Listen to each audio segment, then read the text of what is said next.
মানুষকে সাহায্য সহযোগিতা করতে কিন্তু অঢাল সম্পত্তির প্রয়োজন হয় না।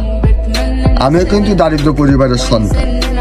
আমাদের ধর্মে আছে যে নিজে খাও, অন্যদেরকে খাওয়াও, কিন্তু এখনকার যুগে আমরা নিজেরাই সবকিছু উপভোগ করি, অন্যদেরকে কয়জনই বা খাওয়াই। আর যদিও যদি খাওয়াই অন্যদেরকে, তাহলে কিন্তু নিজের স্বার্থের জন্য খাওয়াই, কারণ তাদের কাছ থেকে ভবিষ্যতে কোনো কিছু একটা বেনিফিট পাওয়া যাবে সেই উদ্দেশ্যে খাওয়াই। আর এখনকার যুগ হচ্ছে প্রতিযোগিতার যুগ। কে কত উঁচু উঁচু বিল্ডিং হাঁকাতে পারে, কে কত দামি দামি গাড়ি কিনতে পারে, কে কারছে উপর লেভেলে উঠতে পারে। আমরা এখনকার সেই যুগে বসবাস করছি। আসলে আমি দেখেন দারিদ্র পরিবারের সন্তান হয়েও অসহায় দুস্থ মানুষের পাশে থাকতে পারছে। সকলে দোয়া করবেন। আর একজন দারিদ্র মানুষ আর একজন দারিদ্র মানুষের কষ্টটাই বোঝে।